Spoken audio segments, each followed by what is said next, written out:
Summer వచ్చింది, మనకు తెలిసింది temperatures are actually touching 35, even ఇంకా ఎక్కువ కూడా 40 కూడా మనం ఎక్స్పెక్ట్ చేస్తున్నాం కమింగ్ మంత్స్లో. Hello, doctor Dilip Gude here, physician, Yashoda hospital, Somajiguda, Hyderabad. కొన్ని కామన్ మిస్టేక్స్ అందరూ చేసేవి, వాటి గురించి మనం అడ్రస్ చేద్దాం.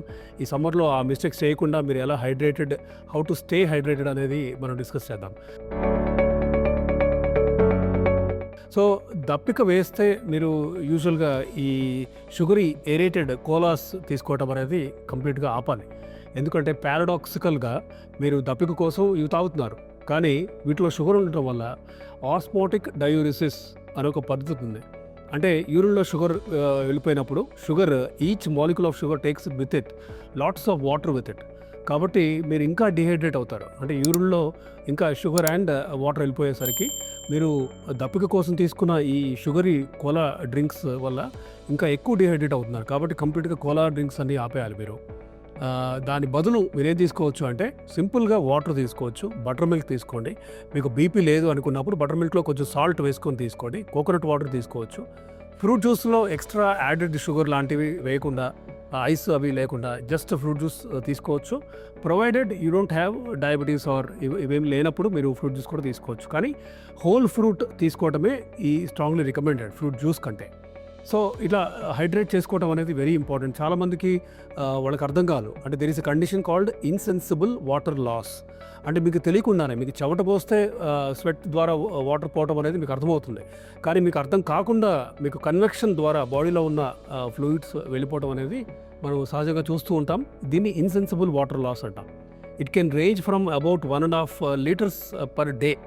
కాబట్టి దీనికి కూడా మీరు అకౌంట్ చేసుకోవాలి. 3.5 to 4 లీటర్స్ ఆఫ్ ఫ్లూయిడ్స్ బాడీకి అందాలి. ఎస్పెషల్లీ మీకు డయాబెటీస్ ఉండి మీరు కనుక అంటే మీరు కొన్ని క్లాస్ ఆఫ్ మందులు, SGLT2 ఇన్హిబిటర్స్ లాంటి మందులు వాడితే మీరు ఆల్రెడీ డీహైడ్రేటెడ్ స్టేట్లో ఉంటారు. కాబట్టి ఎక్కువ నీళ్లు తీసుకోవాల్సిన అవసరం ఖచ్చితంగా ఉంది. ఎండలో వెళ్ళినప్పుడు సన్ స్క్రీన్ వాడటం అనేది very important. Up to 50 or more SPF ఉన్న సన్ స్క్రీన్స్ వాడటం బెటర్. ఇది UVB నుంచి మీకు ప్రొటెక్షన్ కూడా లభిస్తాయి.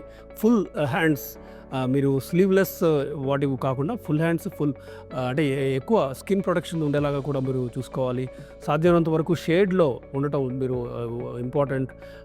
If your work demands, try to go in a 4-wheeler rather than 2-wheeler. Then ఎండలో వెళ్లకుండా ఉండటం అనేది మీరు సాధ్యమైనంత వరకు ట్రై చేయాలి. సో అంటే unless otherwise required, better not to venture out. అంటే డే టైంలో పీక్ ఇప్పుడు 11 నుంచి 4 వరకు ఈ అల్ట్రావైలెట్ రేస్ బాగా పీక్గా ఉండే టైం. కాబట్టి ఏమైనా పనులు అవి ఉంటే ముందే చూసుకోవడం అనేది బెటర్. అంటే బిఫోర్ 11 AM అవ్వచ్చు, లేదంటే ఆఫ్టర్ 4 PM అని అవ్వచ్చు. But remember to hydrate non stop.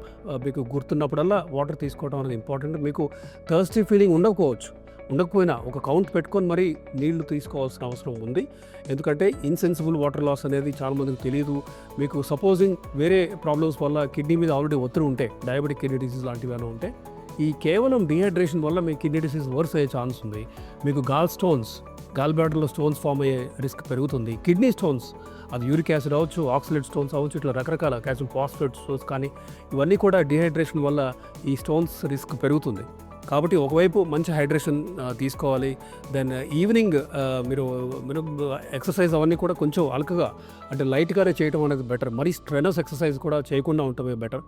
ఎందుకంటే ఎక్సర్సైజ్ టైంలో if you are walking very briskly outside in sun, మీరు ఇంకా డిహైడ్రేట్ అయ్యే ఛాన్స్ ఉంది.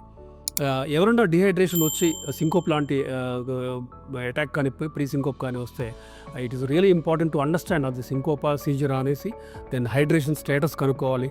ఇట్లా ఈ సమ్మర్లో నెక్స్ట్ 2 months మీరు జాగ్రత్తలు తీసుకోవాలి. హైపర్టెన్సివ్ అయితే మీరు మీ బీపీ మందు డోస్ తగ్గించాల్సిన అవసరం కూడా ఉంటుంది. Of course you have to discuss with your doctor. మీరు మీ బీపీ రీడింగ్స్ ఎలా ఉన్నాయి, ఇంట్లో మీ మందు ఏమైనా తగ్గించాల్సిన అవసరం ఉందా? మీరు డయూరిటిక్ అనే మందు బీపీకి కనుక వాడుతుంటే దాని డోస్ తగ్గించాల్సిన అవసరం ఉంది. ఒక్కోసారి కంప్లీట్గా ఆపాల్సిన అవసరం కూడా ఉంది. సో ఇలా కొన్ని జాగ్రత్తలు కనుక మీరు తీసుకుంటే ఖచ్చితంగా ఈ సమ్మర్ని you can easily win over and పెద్ద ప్రాబ్లమ్స్ రాకుండా కూడా మనం చూసుకోవచ్చు. Thank you. If you found this video useful, like, comment, and subscribe for more health updates.